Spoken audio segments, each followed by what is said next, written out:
स्कूलों, अस्पतालों और अदालतों के पास नहीं होना। ऐसे पूरे परामर्श हैं और अब मैं इंतजार कर रही हूँ कि वो परामर्श के लिए बैठक हो और तब नई शराब नीति आवे। और मैं विश्वास नहीं, कोई अल्टीमेटम की जरूरत नहीं। हमारे घर की बात है, हम रोज बात करते हैं फोन पे।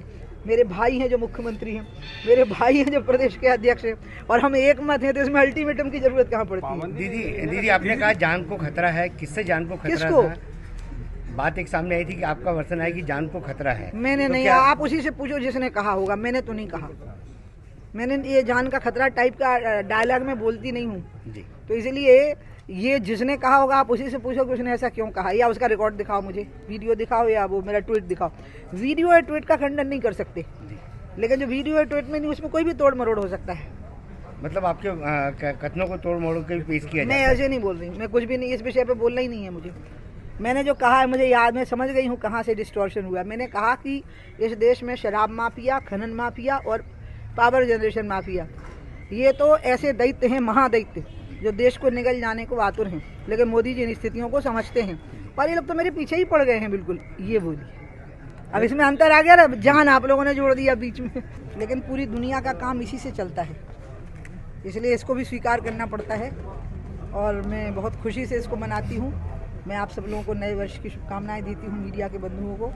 आप सब खुशहाल रहें, भगवान आपका कल्याण करें और आपके माध्यम से सबको। कल नए वर्ष की शुरुआत में मैं महापुरुष जूनदेव जी के कार्यक्रम में गई, और मैं इसलिए गई क्योंकि वो नशा, दुर्व्यसन, शराब, दहेज, फिजूल खर्ची, शादी की, ये सब रोकते हैं। हनुमान जी को मानते हैं, बाकी देवी देवताओं को नहीं मानते। लेकिन मेरी उनसे एक बात पर सहमति है, और उनने एक ऐसी साइलेंट क्रांति खड़ी की है, शांति से क्रांति खड़ी करना। ये कल मैंने उनका एक दृश्य देखा, हजारों लोग मौजूद थे और किस तरह से दुर्व्यसनों से वो मुक्त हुए हैं, मुझे बहुत अच्छा लगा। रात में मैं भारत भारती में रुकी थी, वहाँ एक बहुत सुंदर गौशाला चल रही है। यहाँ त्रिवेणी गौशाला भी एक चल रही है, बहुत सुंदर गौशाला चल रही है। तो आज से अब मैं शुरू करने वाली हूँ नई बात, नया मतलब मेरी तरफ से, वो ये है कि शराब नहीं, देसी गाय का दूध पियो। नहीं छूटती है ये, और इसलिए मैं फिर से इसी का आह्वान करूँगी कि शराब बंद करो, देसी गाय का दूध पियो, मधुशालाएं बंद करो और आत्मनिर्भर गौशालाएं प्रारंभ करो। जी बताइए। सरकार, जैसे लोग पहले छिपे रूप से पीते थे, अब सरकार घरों के लिए भी लाइसेंस दे रही है शराब पार्टी के लिए। अब उस लाइसेंस की सफाई आप मुख्यमंत्री जी से मांगिए, क्योंकि 2 अक्टूबर को जो कार्यक्रम हुआ, हम बीडी शर्मा जी और शिवराज जी इससे सहमत हैं कि जो पिछले साल नीति घोषित हुई थी उसमें खामियां थीं, और मैं कहूँगी कि ये शिवराज जी का बड़प्पन है कि उन्हें खुलेआम उसको कहा कि हमारी नीति में खामियां थी और अब हम इनको दुरुस्त करेंगे। आपने खुद सुना होगा, लाइव टेलीकास्ट हुआ था उसका, और उनने मेरे और बाबा रामदेव जी के सभी बिंदुओं पर अपनी सहमति जताई।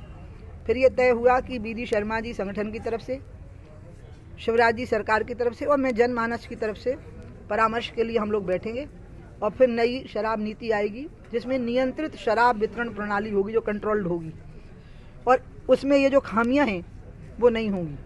खामियां हैं, एक तो हाथों में बिठा के पिलाना, खामी है धर्म स्थान, चाहे हिंदू, मुस्लिम, सिख, जैन, बौद्ध, ईसाई किसी के भी हों, उसके पास नहीं होना, आधा किलोमीटर की दूरी पे होना। शिक्षालयों से आधा किलोमीटर की दूरी पे होते हुए भी 5 बजे के बाद खुले वहाँ के। ये पता नहीं कैसे हम लोगों ने भ्रम पाल लिया है कि राम का नाम हम ही ले पाएंगे, मंदिर के लिए चंदा हम ही दे पाएंगे। तो रामचंद्र जी भाजपा के नेता और हनुमान जी भाजपा के कार्यकर्ता थोड़ी हैं, वो तो जब जनसंघ नहीं था तब भी थे, वो अनादिकाल से अनंत काल तक हैं।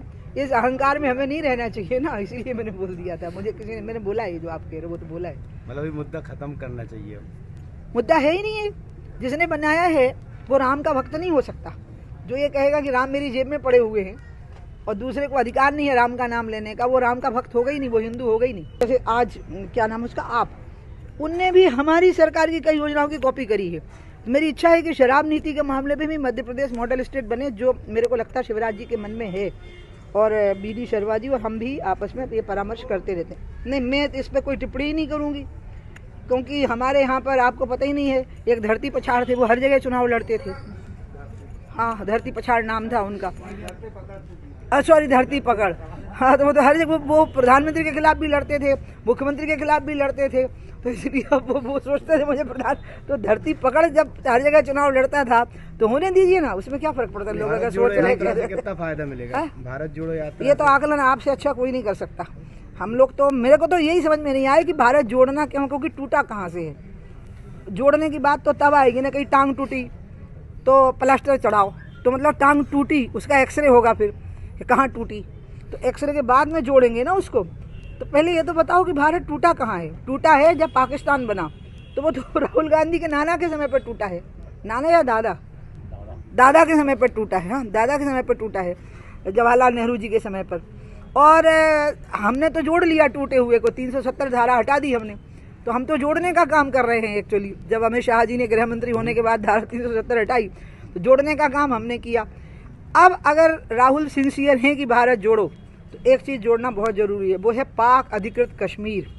इसलिए मैं बैतूल से ही आपके माध्यम से राहुल जी को संदेशा भेजती हूँ कि भारत जोड़ने में एक चीज़ अभी शेष है, और वो है POK, पाक ऑक्युपाइड कश्मीर।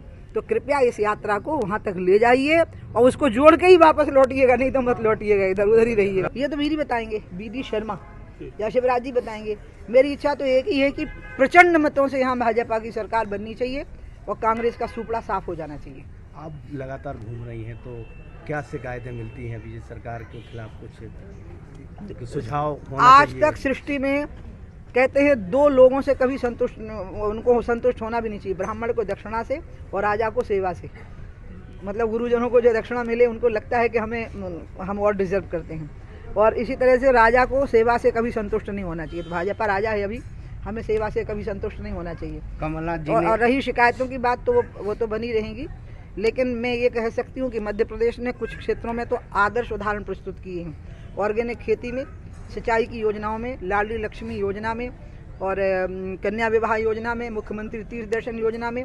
मेरी इच्छा है कि शराब, देखो मेरी इच्छा में एक अंतर आ रहा है ना, मैं वो हूँ जो चाहूँ तो शराब का नामो निशान दुनिया से ही मिटा दूँ, लेकिन मैं मान जाती हूँ, गम खा जाती हूँ आप लोगों के मानने पे कि दीदी इतना तो नहीं हो पाएगा, लेकिन हाँ एक नियंत्रित वितरण प्रणाली हो। अच्छा, आप पता तर्क क्या देते हैं, क्या हुआ बिहार में बंद थी शराब, तो देखो जहरीली शराब से लोग मर गए।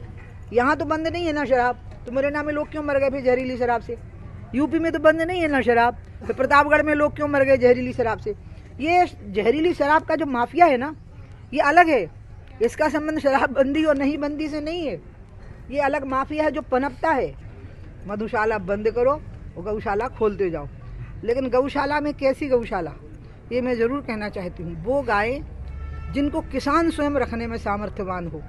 गौचर खत्म हो गए, चरवाहे नहीं रहे, और गाय को बांधने का घर में जगह नहीं रही। अब ये तीनों चीज़ों की व्यवस्था करनी पड़ेगी, और गाय सहारा देती है, बोझ नहीं बनती है। इसलिए ऑर्गेनिक खेती, मध्य प्रदेश में ऑर्गेनिक खेती बहुत तेज़ी से बढ़ी है। मेरे ख्याल से हिंदुस्तान का एक राज्य है मध्य प्रदेश, जिसमें ऑर्गेनिक खेती करने वालों की संख्या बहुत ज़्यादा बढ़ गई। इसमें सरकार का भी बहुत अच्छा, हमारी सरकार का बहुत अच्छा योगदान रहा है।